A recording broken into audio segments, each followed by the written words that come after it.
Chromatic জালিকাটা আমি এখানে নিয়ে চলে এসেছি, ঠিক আছে। পিঙ্ক কালারের একটা সুতো রিবন, যেটা আমি কিন্তু এখানে নিয়ে চলে এসেছি।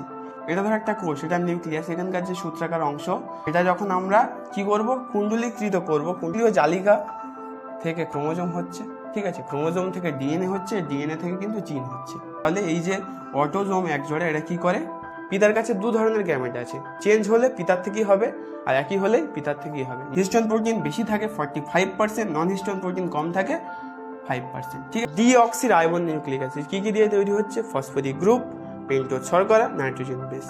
আর কি ডিএনএ কিন্তু দ্বিতন্ত্রী হয় আর পেঁচানো সিঁড়ির মতো হয়, সেখানে আরএনএ কিন্তু একতন্ত্রী, একটাই তন্ত্র আর রেখাকার হয়।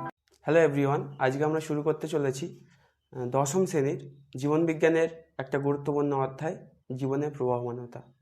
জীবন কখনো থেমে থাকে না, তেমনই আমাদের কোষ, যেটা আমাদের গঠনগত ও কার্যগত একক, জীবদের গঠনগত কার্যগত একক, সেই কোষ কিন্তু বিভাজন করে।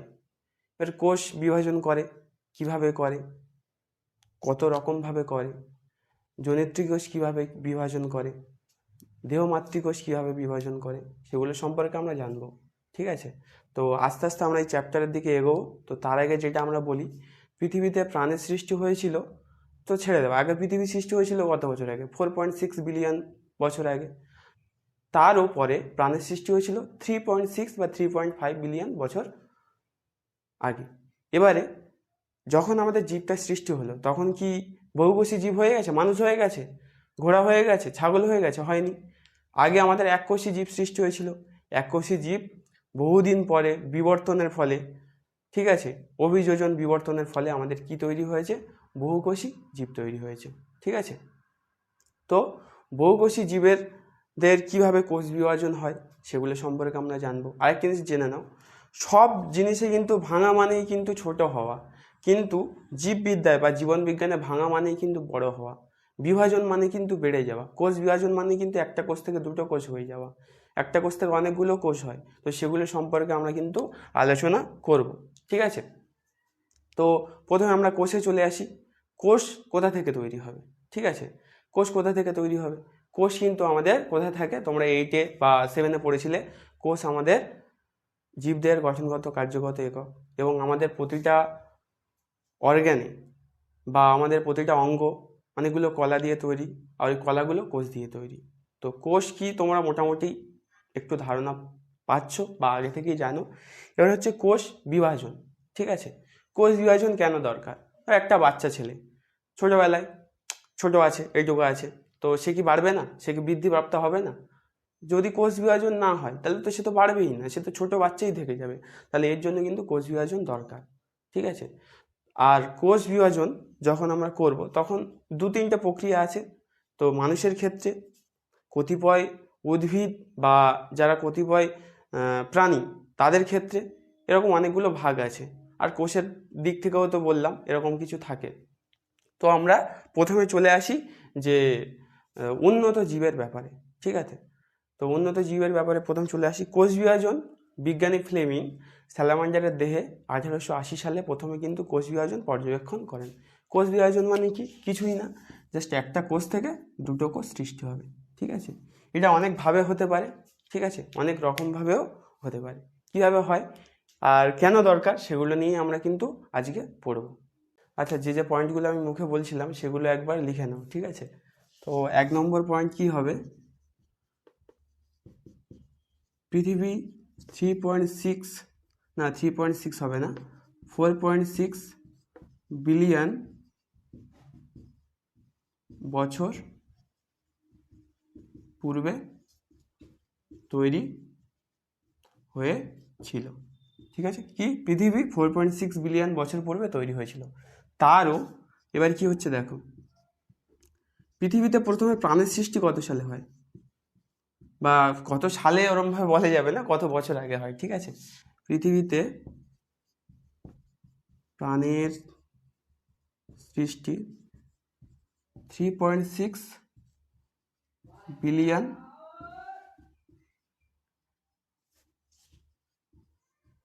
বছর পূর্বে হয়। 3 নম্বর পয়েন্ট তোমরা কি লিখে রাখবে, যেটা দরকারি পয়েন্ট, কোন বিজ্ঞানী কোষ বিভাজন আবিষ্কার করেন বা প্রথম দেখেন, আর কোথায় দেখেন সেটাও ইম্পর্টেন্ট। কিন্তু 1880 সালে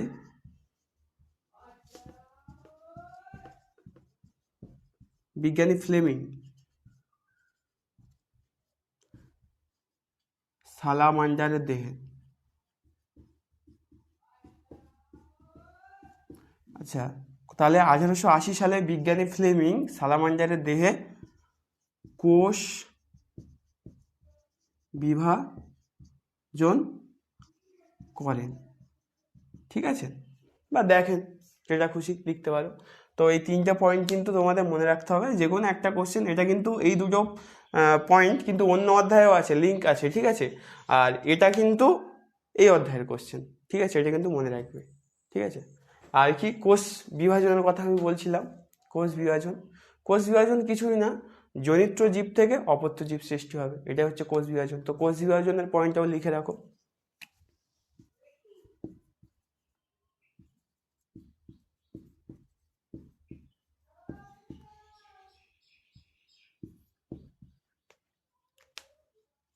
কি জনিত্রী জীব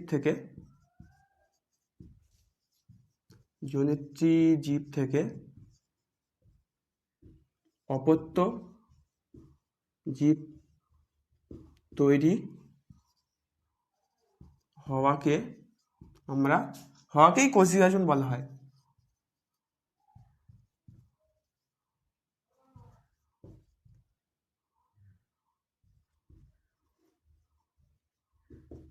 ঠিক আছে, তাহলে কি জনিত্রী জীব থেকে অপত্য জীব তৈরি হওয়ার প্রক্রিয়াকেই কোষ বিভাজন বলা হয়। প্রক্রিয়াটা লিখে নাও, নাহলে ইনকমপ্লিট হয়ে যাবে। কীরকম হয়, ধরো একটা কোষ আছে,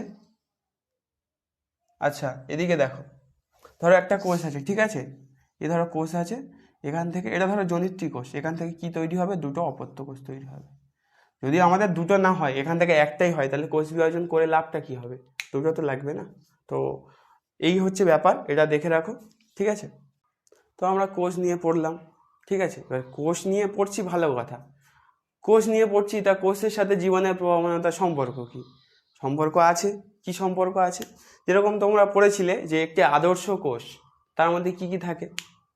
নিউক্লিয়াস থাকে, নিউক্লিওলাস থাকে, আর কি থাকে? নিউক্লিয় পর্দা থাকে, আর কি কি থাকে? মাইটোকন্ড্রিয়া থাকে। তো সবই তো থাকে, এগুলো কোষ অঙ্গাণুগুলো থাকে। এবার আমাদের এখান থেকে কিভাবে আমরা জীবনের প্রবণতা লিঙ্ক আপ করবো, সেটাই দেখার বিষয়। ধরো একটা কোষ, ঠিক আছে, ধরো একটা কোষ, ঠিক আছে, কোষের আকৃতি অনেক রকম হতে পারে, তো সেটা ধরে না একটা ডিম্বাকার কোষ। তো এখানেও নিউক্লিয়াস থাকবে, নিউক্লিয়াস আছে, ঠিক আছে। নিউক্লিয়াসের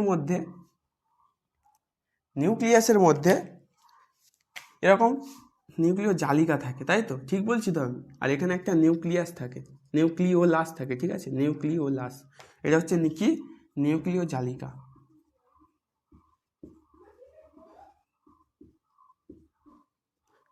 যাকে ক্রোমাটিন জালিকাও বলা হয়, ক্রোমাটিন জালিকা, ঠিক আছে, ভালো কথা, ক্রোমাটিন জালিকা। তো ক্রোমাটিন জালিকা কি, মানে কিসের সাথে জীবনের প্রবণতার সাথে সম্পর্ক, সেটা দেখি। ধরো এই ক্রোমাটিন জালিকাটা আমি এখানে নিয়ে চলে এসেছি, ঠিক আছে, পিঙ্ক কালারের একটা সুতো রিবন, যেটা আমি কিন্তু এখানে নিয়ে চলে এসেছি। এবারে তোমরা ক্রোমোজোমের নাম শুনেছো কম বেশি, তো এই সুতোটা যখন তুমি এরকম অবস্থায় আছে, তখন কিন্তু আমরা নিউক্লিয় জালিকা বলবো।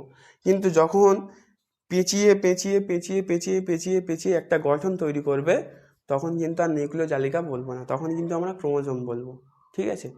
তাহলে আমরা ক্রোমোজোম কাকে বলবো? ইন ন্যাচারাল সংজ্ঞা তো আছে বইতে, সেটা আলাদা কথা। ন্যাচারালি কি বলবো, যে নিউক্লিয়াসের মধ্যস্থ ক্রোমাটিন জালিকা কুণ্ডলীকৃত হয়ে যে গঠন তৈরি করে, সেটাই ক্রোমোজোম, ঠিক আছে। নিউক্লিয়াস মধ্যস্থ নিউক্লিয় জালিকা বা ক্রোমাটিন জালিকা কুণ্ডলীকৃত হয়ে যে গঠন তৈরি করে, সেটাই কিন্তু ক্রোমোজোম, ঠিক আছে। এবারে আমরা ক্রোমোজোমের সংজ্ঞাতে চলে যাই। হ্যাঁ, তো আমি যেটা আগে বলছিলাম, যে ওই যে সূত্রাকার অংশ, ঠিক আছে, এই যে নিউক্লিয়াসের মধ্যে যে এটা ধর একটা কোষ, এটা নিউক্লিয়াস, এখানকার যে সূত্রাকার অংশ, সেটা তো এরকম বিছানো থাকে, তো সেটা যখন আমরা কি করব, কুণ্ডলীকৃত করব, কুণ্ডলীকৃত করে করে করে করে কুণ্ডলীকৃত করে করে করে কি করব, আমরা একটা ক্রোমোজোম তৈরি করব। ঠিক আছে, এবার ক্রোমোজোম তৈরি তো এইভাবে হয়। এবার ক্রোমোজোমের যে সংজ্ঞাটা দেওয়া আছে সেটা আমরা বলি। কোষের নিউক্লিয়াস মধ্যস্থ, তো কোষের নিউক্লিয়াস মধ্যস্থ পাচ্ছি, এটা কোষ, এর মধ্যে নিউক্লিয়াস, ঠিক আছে, নিউক্লিয়াস মধ্যস্থ। নিউক্লিয় জালিকা, এটা নিউক্লিয় জালিকা থেকে উৎপন্ন নিউক্লিয় প্রোটিন দিয়ে গঠিত। তাহলে এখান থেকে আমরা যে নিউক্লিয় জালিকা নিচ্ছি সেটা তো একটা নিউক্লিয় প্রোটিন। স্বপ্রজননশীল, এর মানে কি, স্বপ্রজননশীল মানে কি, এ কিন্তু প্রজনন করতে পারে নিজে নিজে। স্ব মানে কি, নিজে, নিজস্ব, ঠিক আছে। স্বপ্রজননশীল মানে কি, নিজে নিজে প্রজনন করতে পারে বা প্রজননে সক্ষম বা প্রজননে সাহায্য করে। যে সূত্রাকার অংশ জীবের বংশগত বৈশিষ্ট্যগুলি বহন করে। তো ক্রোমোজোমের কাজ কি, জাস্ট কোষ বিভাজনে সাহায্য করে দেবে না, শুধু ওটাই হবে না, বংশগত বৈশিষ্ট্য বহন করবে। কেমন, যেরকম তার বাবা যদি খুব লম্বা থাকে সেও লম্বা হবে, ঠিক আছে, তার মা যদি ফর্সা হয় সেও ফর্সা হবে, মানে হওয়ার চান্স আছে। এমন তো হয়, এমনটাই তো হয় পারিবারিক, যে ওর পরিবারে সবাই লম্বা, ও লম্বা, পরিবারে মেটে মানে ও আর লম্বা হবে না, এরকম তো ধারণা আমরা সব সময় জেনে আসছি। তো সেই দিক থেকে দেখতে গেলে বংশগত বৈশিষ্ট্যগুলি কিন্তু বহন করে। আর কি, প্রজাতির পরিব্যাপ্তি, প্রকরণ ও বিবর্তন, এই তিনটে পয়েন্ট, পরিব্যাপ্তি, প্রকরণ আর বিবর্তন। দেখো, বিবর্তনও চেঞ্জ, প্রকরণও চেঞ্জ, ঠিক আছে। বিবর্তন কিন্তু অনেক সময় ধরে হয়, আস্তে আস্তে একদিনে বিবর্তন হয়ে যায় না, কিন্তু প্রকরণ কিন্তু খুব তাড়াতাড়ি হয়ে যায়, ঠিক আছে। আর কি আছে, পরিব্যাপ্তি। পরিব্যাপ্তি কি, যে আমাদের এই যে জিন, ঠিক আছে, জেনারেশনের পর জেনারেশন কি হয়ে যাচ্ছে, অল্টারেশন হচ্ছে, যে আমার থেকে আমার ছেলের যাচ্ছে, ছেলের থেকে তার ছেলের যাচ্ছে, এইভাবে কিন্তু পরিব্যাপ্তি ঘটছে। আর প্রকরণটা তো বললাম, চেঞ্জ আসবে। আর বিবর্তন অনেক সময় ধরে ধরে চেঞ্জ আসবে, একদিনে হবে না, অনেক সময় লেগে যাবে, ঠিক আছে। তো এটা হচ্ছে ক্রোমোজোমের সংজ্ঞা, যে সংজ্ঞাটা মুখস্থ করে দিলাম, উগড়ে দিলাম হবে না, এখান থেকে শর্ট কোশ্চেন দিতে পারে, এখান থেকে যে বলতে পারে যে ক্রোমোজোম কি স্বপ্রজননশীল, সত্য মিথ্যা দেয় তো এরকম পরীক্ষায় দিতে হবে। তারপরে কি বলবে, যে নিউক্লিওলাস বলছি, নিউক্লিয়াস মধ্যস্থ যে ক্রোমাটিন জালিকা, সেটি কি কুণ্ডলীকৃত হয়ে ক্রোমোজোম তৈরি করে, সত্য না মিথ্যা দিতেই পারে। তো এরকম কোশ্চেন তো হামেশাই আসে, প্রতি বছরই আসে। আর কি, প্রকরণ, বিবর্তন, পরিব্যাপ্তি, এগুলো কি, বা ক্রোমোজোমের সংজ্ঞা থেকে এগুলো ব্যাখ্যা করো, এরকমও দেয়। কোশ্চেন তো ঘোরাতেই পারে না, সহজ কোশ্চেন তো সবসময় আসবে না। আর বংশগত বৈশিষ্ট্য কিন্তু বহন করে। এবার বংশগত বৈশিষ্ট্য কেন বহন করে ক্রোমোজোম, সেটাতে এবার আমরা কিন্তু আসবো, ঠিক আছে। তো আমরা যেটা পড়ছিলাম সেটাতে আসি, ক্রোমোজোম পড়ছিলাম, ঠিক আছে। তো ক্রোমোজোম আসতে গেলে কি কি হচ্ছিল দেখো, প্রথম হচ্ছে নিউক্লিয় জালিকা, ঠিক আছে, তারপরে আমরা কিসে চলে গেলাম, ক্রোমোজোম, তাই তো। কারণ আমরা তো পড়লাম যে নিউক্লিয় জালিকার কুণ্ডলীকৃত অংশই হলো ক্রোমোজোম। কি, কুণ্ডলীকৃত, কুণ্ডলীকৃত, ঠিক আছে। তাহলে নিউক্লিয় জালিকা যখন কুণ্ডলীকৃত হয় তখন হচ্ছে কি তৈরি হয়, ক্রোমোজোম তৈরি হয়। এবারে এই ক্রোমোজোম থেকে আমরা কি পাই, ক্রোমোজোমের প্রোটিন অংশ, সেখান থেকে আমরা কি পাই, ডিএনএ বা আরএনএও পাই, সে আরএনএ আমি পরে আসছি। তাহলে আমরা কি পাই, ডিএনএ। তাহলে কি কি অংশ, এটা প্রোটিন অংশ, এটা কি অংশ, এটা কি অংশ, প্রোটিন অংশ। এটা এগুলো কিন্তু মনে রাখতে হবে, এগুলোই শর্ট কোশ্চেন দেয় কিন্তু, প্রোটিন অংশ, ঠিক আছে, প্রোটিন অংশ, প্রোটিন অংশ। এবার আমরা ডিএনএ পেয়ে গেছি, কিন্তু সবাই বলে জিন জিন জিন, জিন কি, এবার এই ডিএনএরই বিশেষ বিশেষ অংশ, সব কি দরকার লাগবে না, ডিএনএর বিশেষ বিশেষ অংশকেই কিন্তু আমরা জিন বলবো, ঠিক আছে। তো এরই বিশেষ বিশেষ অংশকে আমরা কি বলবো, জিন বলবো। বিশেষ অংশ, বিশেষ অংশ, সেই বিশেষ অংশটা কি করে, আমাদের জিনগত বৈশিষ্ট্যের ধারক ও বাহক, মানে আমাদের বৈশিষ্ট্যগুলি জেনারেশনের পর জেনারেশন নিয়ে যায়, বয়ে নিয়ে যায়, বহন করে, ঠিক আছে। তো বিশেষ বিশেষ অংশকে আমরা কি বলবো, জিন বলবো। তো তোমাদের পরীক্ষায় কিন্তু এই কোশ্চেনটাও দেয়, কিন্তু সবাই গুলিয়ে ফেলে, কি দিয়েছে, বলবে যে ক্রোমোজোমের যে আত্মসম্পর্ক সেটা লেখো, ক্রোমোজোমের আত্মসম্পর্ক। তো তোমরা ভাববে কোত্থেকে দিয়েছে, পৃথিবীর বাইরে থেকে কোশ্চেন চলে এসছে, এরকম কিন্তু নয়। নিউক্লিয় জালিকা থেকে ক্রোমোজোম হচ্ছে, ঠিক আছে, ক্রোমোজোম থেকে ডিএনএ হচ্ছে, ডিএনএ থেকে কিন্তু জিন হচ্ছে, ঠিক আছে, এইভাবে কিন্তু আবর্তন করে। আর এটা যদি লিখতে হয় 2 নম্বরে দেয়, আশা করি তোমরা লিখতে পারবে যে নিউক্লিয়াস মধ্যস্থ নিউক্লিয় জালিকা কুণ্ডলীকৃত হয়ে ক্রোমোজোম তৈরি করে। ক্রোমোজোমের বিশেষ বিশেষ প্রোটিন অংশকে আমরা ডিএনএ বলি, আর ডিএনএর বিশেষ বিশেষ অংশকে আমরা জিন বলি, যেটি আমাদের বংশগত বৈশিষ্ট্যের ধারক ও বাহক।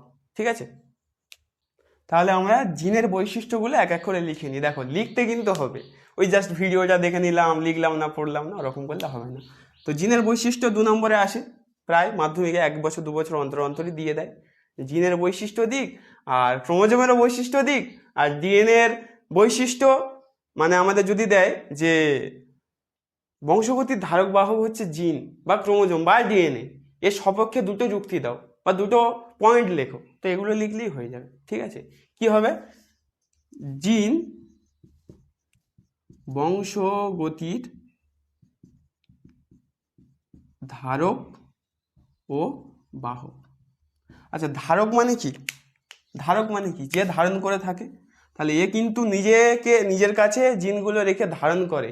ঠিক আছে, পিতামাতার জিন ধারণ করছে, আবার কি বহন করছে, বয়েও নিয়ে যাচ্ছে জেনারেশনের পর জেনারেশন। ওই জন্য কি বলা হয়েছে? জিন বংশগতির ধারক ও বাহক। শুধু ধারক বা শুধু বাহক কিন্তু বলা হয়নি। নেক্সট কি? জিন ক্রোমোজোমের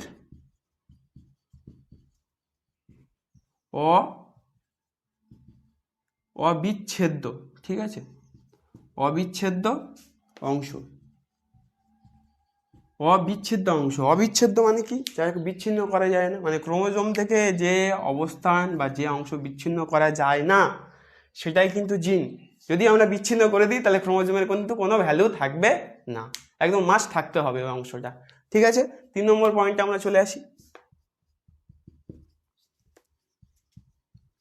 জিন ক্রোমোজোমের উপর রৈখিক, এটা কিন্তু মনে রাখতে হবে, রৈখিক সজ্জায় অবস্থান করে। পরীক্ষায় দিতে পারে জিন ক্রোমোজোমের উপর বৃত্তাকার সজ্জায় অবস্থান করে, এরকম দেয় কিন্তু, মানে মনে হচ্ছে না দেবে না, কিন্তু এখন হয়তো ভিডিও দেখার সময় মনে হচ্ছে ও এত সহজ, সব তো করে দেবো, কিন্তু পরীক্ষার সময় যখন সব চ্যাপ্টার মিক্সড আপ হবে তখন কিন্তু এগুলো করতে খুবই অসুবিধা হবে, খুব মানে খুব। ঠিক আছে, তো কি আছে? রৈখিক সজ্জায়। ঠিক আছে, এটা কিন্তু আমাদের মনে রাখতে হবে।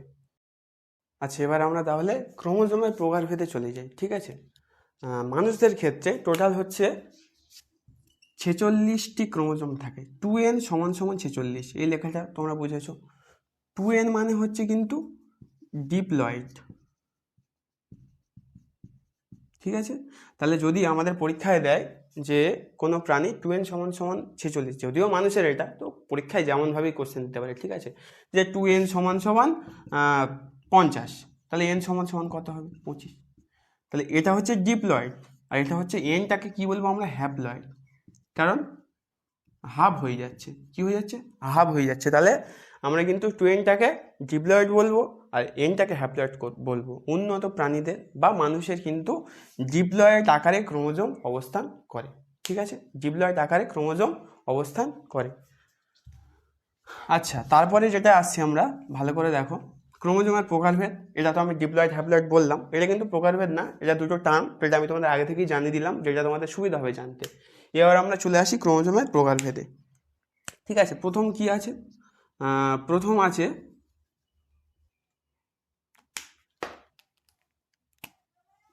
তোমাদের আছে হচ্ছে অটোজোম।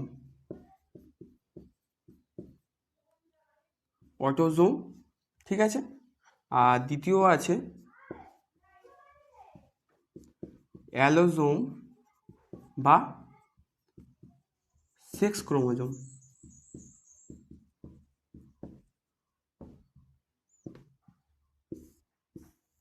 আচ্ছা, এই দুটোর কাজ কি? ঠিক আছে, আর মানুষের ক্ষেত্রে এই ক্রোমোজোমগুলোর সংখ্যা কত?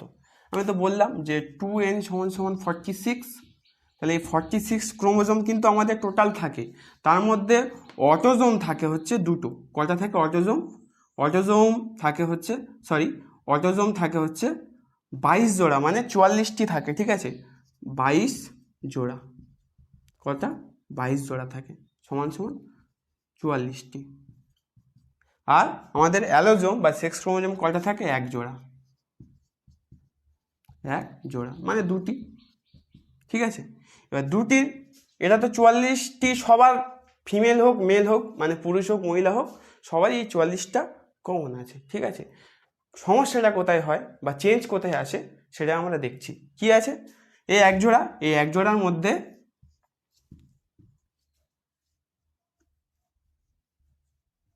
আচ্ছা, এই যে অ্যালোজোম আছে সেটা আমি এখানে লিখছি। ঠিক আছে, তাহলে অ্যালোজোম সমান সমান 1 জোড়া, 1 জোড়া ক্রোমোজোম, ক্রোমোজোম ভালো কথা, 1 জোড়া ক্রোমোজোম। এবার এখান থেকে কি কি আসবে? পুরুষ আর হচ্ছে মহিলা। ঠিক আছে, পুরুষ আর মহিলা। পুরুষদের ক্ষেত্রে এখানে কি হয়? এদের থাকে XY প্রকৃতির ক্রোমোজোম, আর এখানে থাকে XX প্রকৃতির ক্রোমোজোম। ঠিক আছে, তো ব্যাপার না কোনো। কি হয় এখানে?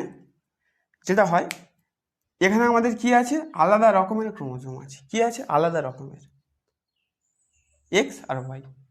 তো ভালো কথা, XY থাকলে কি হবে? যখন আমাদের XY ক্রোমোজোম আছে তখন আমরা এই ক্রোমোজোমকে কি বলবো? হেটারো গ্যামেট বা হেটারো ক্রোমোজোম। কেন বলবো? কারণ আমরা জানি ছোট থেকে পড়ে আসছি, একই মানে হোমো আর আলাদা মানে হেটারো, তাই তো? তো এখানে আলাদা রকমের ক্রোমোজোম আছে, সেক্ষেত্রে আমরা কি বলি? এটা হেটারো ক্রোমোজোম বা হেটারো গ্যামেট। দুটো টার্মেই কোশ্চেনটা আসতে পারে। এখানে কি, এটাকে কি বলবো আমরা? হোমো গ্যামেট বা হোমো ক্রোমোজোম। তো গ্যামেট দিয়ে কোশ্চেনটা কিন্তু মাধ্যমিক লেভেল পর্যন্ত খুব আসে, যে হোমো গ্যামেট বলতে কি বোঝো, হেটারো গ্যামেট বলতে কি বোঝো। এবার তোমরা ভাববে কোথায় ছিল এই সব, কিন্তু সবই আছে। তাহলে এটাকে কি বলবো আমরা? Homo gamete. ঠিক আছে, আর এটা হচ্ছে হেটারো গ্যামেট। এখান থেকেই কিন্তু ব্যাপারটা আসে,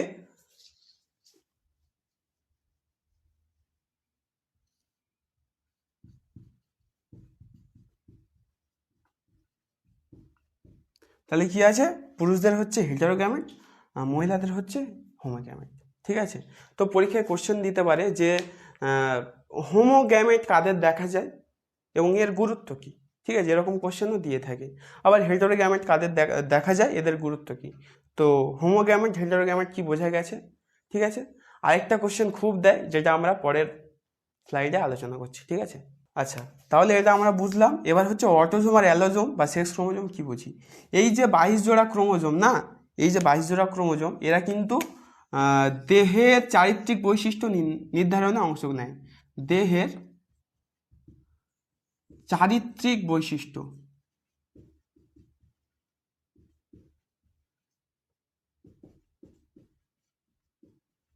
নির্ধারণ করে। ঠিক আছে, আর এরা কি করে, যে যেটা হবে, ঠিক আছে, অপত্যটি কি হবে, স্ত্রী হবে না পুরুষ হবে, এটা মানে সোজা কথা লিঙ্গ নির্ধারণে অংশগ্রহণ করে। ঠিক আছে, তাহলে এই যে অটোজোম 1 জোড়া, এরা কি করে? এরা কি করে? লিঙ্গ নির্ধারণ করে। তো পরীক্ষায় কোশ্চেন আসে যে ক্রোমোজোম কয় প্রকার ও কি কি, এবং এগুলির কাজ কি। ঠিক আছে, এরকমভাবে দেয়, এক্সাম্পলও দেয়, তো তোমরা লিখতে পারবে, আশা করি অসুবিধা নেই। আর 2n সমান সমান ডিপ্লয়েড আর n সমান সমান হ্যাপ্লয়েড, এটা কিন্তু মনে রাখতে হবে। তো এই হচ্ছে ব্যাপার। এবার আমরা কিন্তু একটা ইম্পর্টেন্ট কোশ্চেন চলে যাই। ঠিক আছে, আরেকটা পুরো ভিভিআই কোশ্চেন, যেটা কিন্তু 1 বছর অন্তর 1 বছর দিয়েই থাকে। ঠিক আছে, কি আছে? লিঙ্গ নির্ধারণে পিতার ভূমিকা, একদম ইম্পর্টেন্ট কোশ্চেন। ঠিক আছে, তো আমি যখন পড়াচ্ছিলাম তখন আমি কি বলেছিলাম, যে মেলদের, আচ্ছা, মেল আর ফিমেল কীভাবে চিহ্নিতকরণ করা হয় এটা মনে রাখো, তাহলে সোজা হবে। এটা হচ্ছে মেল আর এটা হচ্ছে ফিমেল। ঠিক আছে, অ্যারো চিহ্ন দেওয়া, এটা হচ্ছে মেল।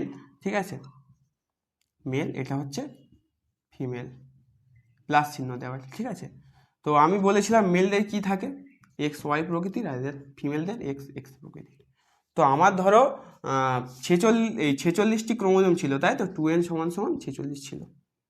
তা এখান থেকে আমি মনে করছি n সমান সমান কত আসবে 23, ঠিক আছে। তার মধ্যে 22টা কি আর একটা কি, 22টা হচ্ছে আমাদের অটোজোম ছিল আর একটা হচ্ছে সেক্স ক্রোমোজোম ছিল,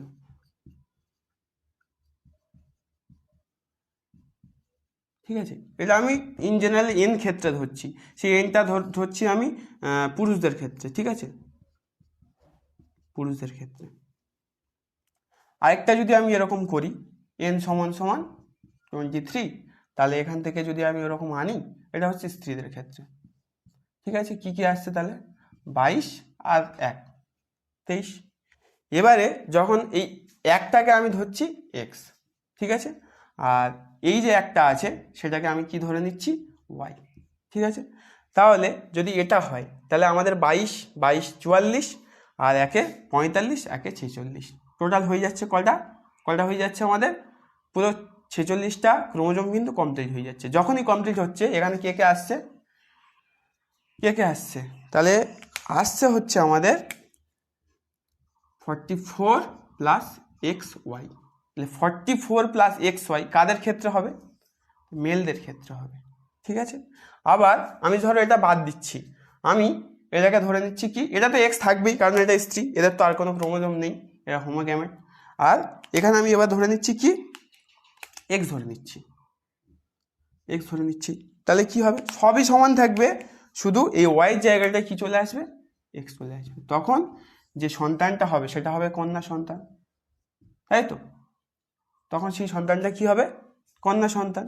আর যদি এক্স ওয়াই হতো তখন কি হতো, সেটা তখন একটা ছেলে হতো, ঠিক আছে। তো সেইভাবে বলা যায় যে লিঙ্গ নির্ধারণে কিন্তু পিতার ভূমিকা আছে, মাতার কোনো ভূমিকা নেই। আসল ভূমিকা কিন্তু পিতার আছে, এখানে কিন্তু কোনো মাতার ভূমিকা নেই, ঠিক আছে। মাতা কিন্তু একই ধরনের গ্যামেট প্রডিউস করে এক্স, কিন্তু পিতার কাছে দু ধরনের গ্যামেট আছে। খেলা পিতার কাছে, যদি কিছু করতে পারে পিতা করবে, পিতার কাছে দু ধরনের গ্যামেট আছে, চেঞ্জ হলে পিতার থেকেই হবে আর একই হলে পিতার থেকেই হবে। মাতার কিন্তু এখানে কোনো ভূমিকা নেই। এই কোশ্চেনটা কিন্তু ইম্পর্টেন্ট, মনে রাখবে, ঠিক আছে। এবার আমরা রাসায়নিক উপাদানে চলে আসি। ক্রোমোজোমের রাসায়নিক উপাদান মানে ক্রোমোজোম কি দিয়ে তৈরি বা কি দিয়ে গঠিত সেটা আমরা দেখব, ঠিক আছে।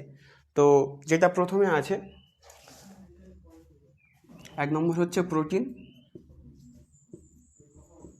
আর 2 নম্বর হচ্ছে নিউক্লিক অ্যাসিড। নিউক্লিক অ্যাসিডের মধ্যে কে থাকবে, ডিএনএ আর আরএনএ। আর প্রোটিনের মধ্যে দু রকমের প্রোটিন দেখা যায়, ঠিক আছে। প্রোটিনকে আমরা দুই ভাগে ভাগ করব। কি আছে, এটা হচ্ছে হিস্টোন প্রোটিন,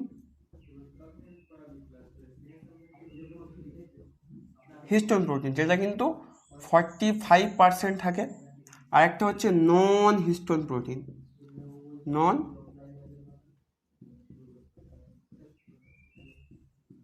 কত 5% থাকে, ঠিক আছে। ওই হিস্টোন প্রোটিনের মধ্যে কি থাকে সেটা আমরা দেখে নিই। হিস্টোন প্রোটিনের মধ্যে থাকে আর্জিনিন, হিস্টিডিন, লাইসিন। আর নন হিস্টোনের মধ্যে থাকে টাইরোসিন,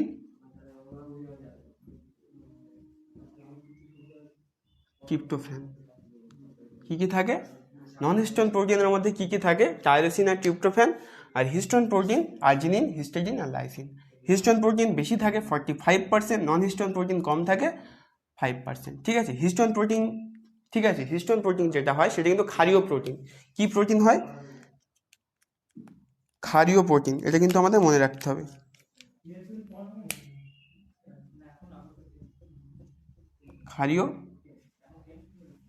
ক্ষারীয় প্রোটিন। আর নন হিস্টোন যেটা হয় সেটা কিন্তু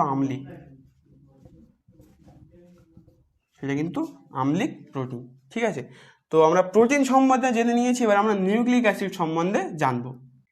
তো ক্রোমোজোমে যখন আমরা করছিলাম, যে যখন রাসায়নিক উপাদান পড়ছিলাম তার মধ্যে কি ছিল প্রোটিনের মধ্যে হিস্টোন আর নন হিস্টোন প্রোটিন আমরা পড়ে নিয়েছি। আরেকটা যেটা ছিল সেটা হচ্ছে নিউক্লিক অ্যাসিড। ঠিক আছে, নিউক্লিক অ্যাসিডটা আমরা এবার আমরা নিউক্লিক অ্যাসিড সম্বন্ধে জানবো। নিউক্লিক অ্যাসিড হচ্ছে ডিএনএ আর আরএনএ, সেই ছোটো থেকে পড়ে আসছো ডিএনএ আরএনএ। এবার ডিএনএ বলতে আমরা কি বুঝি? ডিএনএ, ঠিক আছে, ডিঅক্সি রাইবো নিউক্লিক অ্যাসিড। ঠিক আছে, তাহলে কি? Deoxyribonucleic acid. DNA কী কী দিয়ে তৈরি হয়, ডিএনএ কী কী দিয়ে তৈরি হবে সেটা আমরা এবার দেখব।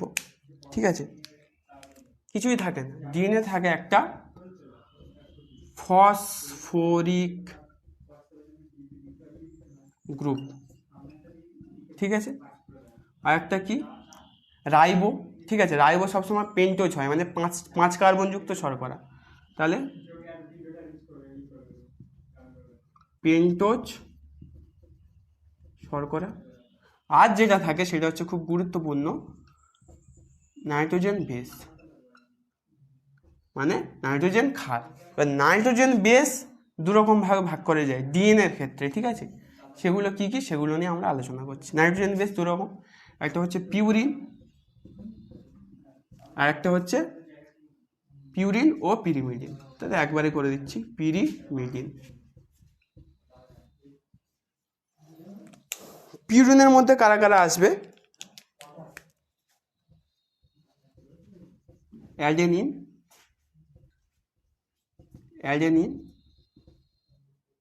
গুয়ানিন, মানে অ্যাডেনিন আর হচ্ছে এটা হচ্ছে সিম্বল হচ্ছে জি, অ্যাডেনিন গুয়ানিন। আর পিরিমিডের মধ্যে আসবে কারা কারা? সাইটোসিন, ঠিক আছে, থায়ামিন। ঠিক আছে, এই হচ্ছে পিউরিন আর পিরিমিডিন। তাহলে ভালো করে শোনার একবার, ডিঅক্সি রাইবো নিউক্লিক অ্যাসিড কী কী দিয়ে তৈরি হচ্ছে? ফসফরিক গ্রুপ, পেন্টোজ শর্করা, নাইট্রোজেন বেস। এটার কিছু জানার নেই। নাইট্রোজেন বেস পিউরিন ও পিরিমিডিন। পিউরিনের মধ্যে থাকছে অ্যাডেনিন আর গুয়ানিন, দুটো বেস। ঠিক আছে, আর আরেকটা হচ্ছে পিরিমিডিনের মধ্যে কী কী থাকছে? সাইটোসিন আর থায়ামিন। ঠিক আছে, এটা হচ্ছে ডিএনএর ক্ষেত্রে। এবার আমরা আরএনএতে চলে আসি। নিউক্লিক অ্যাসিড দু রকমের হয়, ডিএনএ আর আরএনএ। ডিএনএ সম্পর্কে আমরা জেনেছি, এবার আমরা আরএনএ সম্পর্কে জানবো। ঠিক আছে, আরএনএর পুরো নাম কি হয়? রাইবো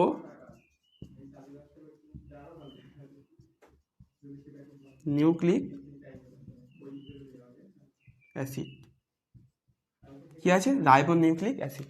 কিছু না, ডিএনএ যে যে উপাদান আছে এখানেও সেই উপাদান আছে, শুধু একটুখানি চেঞ্জ হবে, সেই চেঞ্জটাই আমাদের জানতে হবে। কীরকম? এক নম্বর হচ্ছে ওরকম ফসফরিক গ্রুপ, পেন্টোজ শর্করা 5 কার্বনযুক্ত। ঠিক আছে, আর 3 নম্বর যেটা আছে সেটা হচ্ছে আমাদের নাইট্রোজেন বেস। ঠিক আছে, এখানেও নাইট্রোজেন বেস দু রকমেরই থাকে, পিউরিন ও পিরিমিডিন। সমস্যাটা বা যেটা মনে রাখতে হবে, যে ব্যতিক্রমটা, সেটা হচ্ছে এখানে তো অ্যাডেনিন আর গুয়ানিন আছে। ঠিক আছে, আর এখানে ধরো আর ডিএনএর ক্ষেত্রে কী কী ছিল? সাইটোসিন আর থায়ামিন। ঠিক আছে, কিছু না, এটা ডিএনএর ক্ষেত্রে তো ছিল, শুধুমাত্র এই থায়ামিনটা উঠে যাবে, থায়ামিনের পরিবর্তে কে আসবে? ইউরাসিল আসবে। তাহলে কি কি ছিল ডিএনএর ক্ষেত্রে? অ্যাডেনিন, গুয়ানিন, সাইটোসিন আর থায়ামিন। কিন্তু আরএনএর ক্ষেত্রে কি কি হবে? অ্যাডেনিন, গুয়ানিন, সাইটোসিন আর ইউরাসিল। ঠিক আছে, এবার আমরা ডিএনএ আর আরএনএর পার্থক্যটা বা পার্থক্য সম্বন্ধে জেনে নিই। ঠিক আছে, কী কী পার্থক্য আছে। এবার আমরা ডিএনএ আর আরএনএর পার্থক্যতে চলে আসি, যতটুকু পড়েছি তার উপর থেকেই হবে। ঠিক আছে, প্রথম কি লিখব? এখানে ডিঅক্সি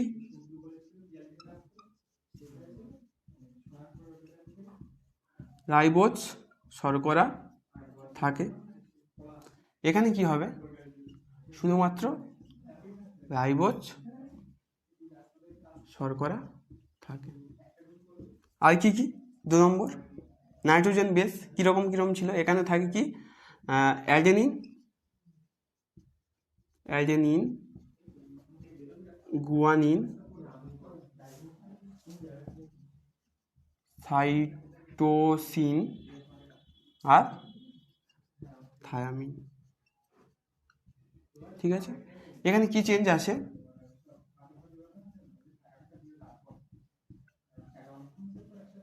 থায়ামিনের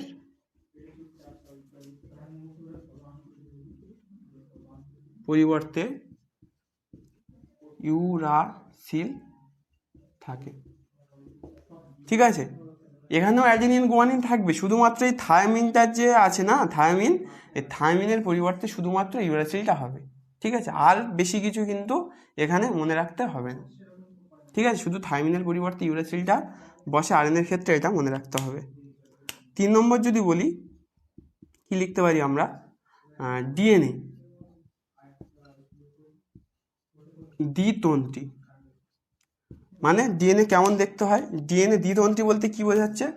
ডিএনএ এরকম ভাবে থাকে। ঠিক আছে, দুটো থাকে ডিএনএ দ্বিতন্ত্রী, আর কি পেঁচানো সিঁড়ির মতো।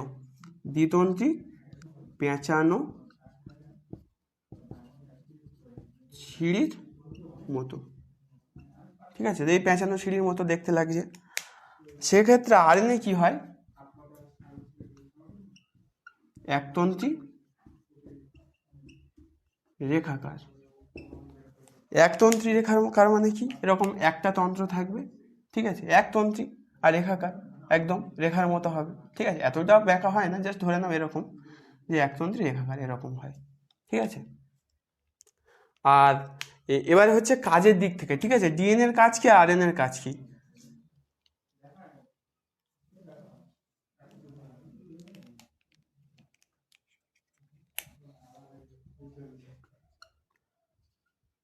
বংশ গতির